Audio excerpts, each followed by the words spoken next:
Neil Carlson here with some breaking news in Crookston. Early on this Monday morning, Bob Maxim with the fire department had a house fire. So what happened? Anyone hurt? No one hurt that we're aware of. When the call came in, we were notified all occupants were out of the home. It was verified. We did search the home. No occupants, no pets inside. Okay. Any idea what started it? When the first crew arrived, most of the fire was on the exterior of the home. So we'll be investigating the outside of the home. We did have a lot of extension up into the attic and roof area where we have extensive fire damage up there. If convicted, a West Fargo man could be sentenced to life in prison. Valentin Jose Valenzuela has been charged with continuous sexual abuse of a child. According to court documents, between January 1st of 2012 to just last week, Valenzuela engaged in sexual acts with a female who was under the age of 15. The alleged crime just recently came to light after the child contacted a medical crisis hotline. Valenzuela had recently lived in Fargo. Hi everyone, Neil Carlson here in Grand Forks on the 700 block of North Washington Street, where a body has just been moved into the ambulance back there. It was reported at 10:07 a.m. this morning. A passerby spotted it. Joining me now is Lieutenant Derek Zimmel. What can you tell us so far? Really, that's about it at this point. Passerby did report what appeared to be a deceased body. So when officers arrived, they confirmed that was the case, and scene has obviously been cordoned off, and it's being actively investigated. Can you say at all, was this a white male? I don't know. Okay. I just got on the scene. Okay. So as far as any victim characteristics or anything like that, I'm sure we'll be putting out a media release providing some information, and I would imagine an identification will be made as quickly as possible. I mean, was this a obvious foul play or anything, or you don't know yet? I would not characterize it as that. It's my understanding that there were not any indications of external violence at this point that were apparent. So again, the investigation is, okay. This is in its infancy, so we've got quite a bit of work to do. Okay, thanks for talking to me. You bet. All right. A body found here on North Washington Street, 700 block on this Tuesday morning. A teacher at the Alliance Education Center in Rosemont, Minnesota has lost her job. Rosemont is a suburb of Minneapolis. Samantha Ness posted this on social media. So who's going to take one for the team and kill Kavanaugh? Here's a news release from the school. A press release put out by Mark Zuzik, our superintendent, states on Sunday, October 7th, 2018, the district began receiving complaints regarding an employee. The actions of the employee did not occur at school, and there were no school devices, equipment, or other school staff involved in the actions. At no time were students or staff in danger. The employee was placed on paid administrative leave, and an investigation was conducted. The employee has voluntarily resigned from their position with the school district and therefore is no longer employed by Intermediate School District 917. Pursuant with the Minnesota Data Practices Act, we are limited to providing any additional information regarding this matter at this time. Be careful on the roads out there. It's getting slippery. Here's a photo sent in by an iNewZ viewer of a semi jackknifed in the eastbound lane of Highway 2 near McIntosh. McIntosh is 60 miles east of Grand Forks. So, roads are getting slushy and slippery out there. Slow down if you're driving today. We have an update regarding a deceased man who was found outside a Grand Forks home on the 700 block of North Washington Street Tuesday morning. Police now say the deceased person has been identified as 25-year-old Tyler Rodriguez of Grand Forks. Police say the investigation into this incident is active and ongoing, and the cause of death has not yet been determined. Yesterday, police did say it did not look as if foul play was involved with this. However, they're still waiting for an autopsy report. Police say anyone with information is encouraged to contact Grand Forks Police at 701-787-8000. We now have details regarding a deadly crash that killed a 74-year-old Grand Forks woman last Friday at 10:41 a.m. Ultra Station 5 Rescue 4. Ultra Station 5 Rescue 4, 32nd and South Washington, 32nd Avenue in South Washington for accident with airbag deployment. The 74-year-old driver of the white car, Cheryl A. Dewar of Grand Forks, was killed. The The driver of the striking vehicle is also a Grand Forks resident and identified as 27-year-old Levunte Pittman. The crash remains under investigation. However, an iNewZ viewer who witnessed the crash says, quote, "I will say he, Levunte, seemed to be doing right at the speed limit because I was only going about 30 miles per hour. The woman pulled out of the Honda dealership across the eastbound lanes and was going to turn west on 32nd. She paused for a minute before going, and that's when the guy T-boned her car. I personally feel like he had ample time to stop before impact, but I never saw him any brake lights or the car attempt to avoid the collision. He basically hit her full force at 40 miles per hour.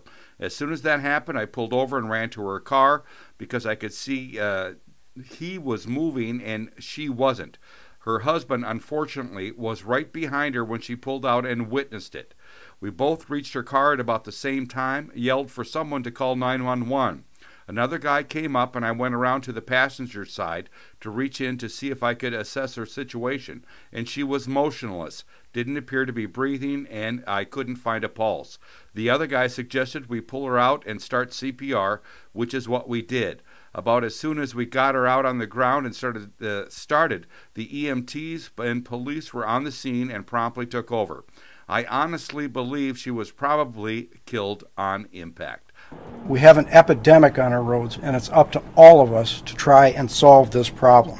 Mike Hansen, Office of Traffic Safety Director, says that over the past 5 years, texting citations has increased 331%. More than 50 people are dying every year, and more than 220 people will suffer life-threatening injuries or life-changing injuries as a result of distracted driving in Minnesota. As I said earlier, this is an epidemic.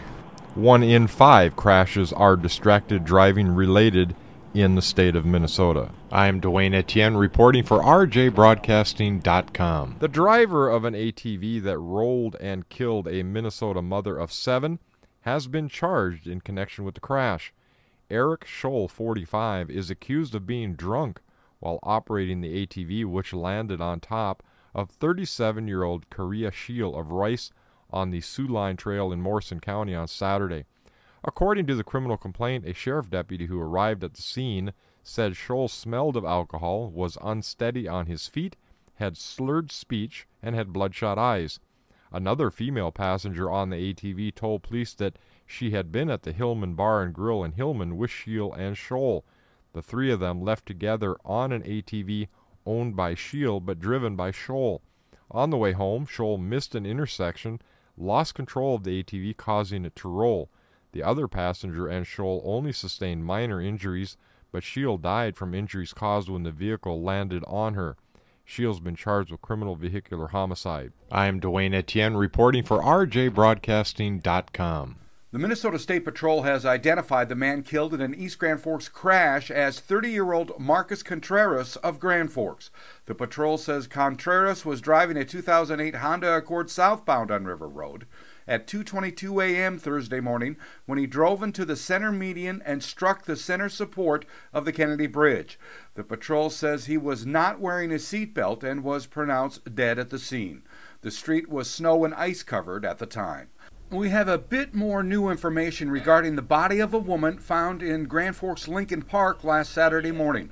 The person's name is not being released, but Lieutenant Derek Zimmel of the Grand Forks Police Department tells iNewZ it appears her injuries were self-inflicted. However, he stresses that the investigation into her death remains open and active as they wait for autopsy results. At the time of the incident, a dispatcher said the woman may have had a rope on her neck. And Brainerd Police has released more details about the attempted abduction of a girl in an alleyway on Friday. 2 girls aged 12 and 13 were walking in an alley on the 500 block of 1st and 2nd Avenues in northeast Brainerd when a man grabbed one of them. He dropped the girl when her friend intervened, and the girls were able to make it safely to a nearby house to call the police. On Wednesday, Brainerd Police released a more detailed description of the suspect, saying he's a white man in his 20s, slender build, medium height with light brown hair, and no facial hair. They also say he's driving an older model, dull red 4-door sedan prior to approaching the girls. Police are now looking to hear from anyone matching that description who has been seen in the area of Evergreen Cemetery. Those with information can call 218-829-2805. I am Dwayne Etienne reporting for rjbroadcasting.com. It appears someone was trying to get somewhere a little too fast or maybe distracted in Bemidji this Friday afternoon. This was the scene by the entrance to the industrial park around 2:45 p.m. The crash doesn't appear too serious, but no details on any possible injuries. Once again, we'd like to thank an iNewZ viewer for sending in this photo. As of 7:30 a.m. on this Saturday morning, the State Patrol has not filed a crash report yet, releasing the name of the semi-driver who was struck by a train in Fosston Friday afternoon. Bemidji Fosston Fire got a semi hit a train by Fosston Attachments, heavy on FE2. However, according to a iNewZ viewer who was at the scene, the semi-driver was not injured. The train struck the trailer part of the semi. We'll have more information if and when the State Patrol files a crash report on this incident. We have an update regarding a two-vehicle crash on Highway 59 south of Erskine, Minnesota at 6:25 p.m. Thursday. Erskine Fire Department, please respond to a two-vehicle car accident, Highway 59 and County 41. Highway 59, County 41, two-vehicle car accident, 4 occupants in a pickup and 1 female occupant in another vehicle. The State Patrol says 22-year-old Morgan Sundquist of Fosston was driving a Chevy Lumina and failed to yield approaching Highway 59, striking the side of a pickup. Sundquist suffered non-life-threatening injuries. The driver of the pickup that was hit, 43-year-old Scott Wessel of Mentor, also suffered non-life-threatening injuries. His 3 passengers were not injured. 16-year-old Benjamin Toyer and 22-year-old Roman Toyer, both of Mentor, and 15-year-old Joseph Yoder of Mentor. The patrol says alcohol was not a factor in the crash. I'm Neil Carlson reporting for iNewZ.TV. 24 mile.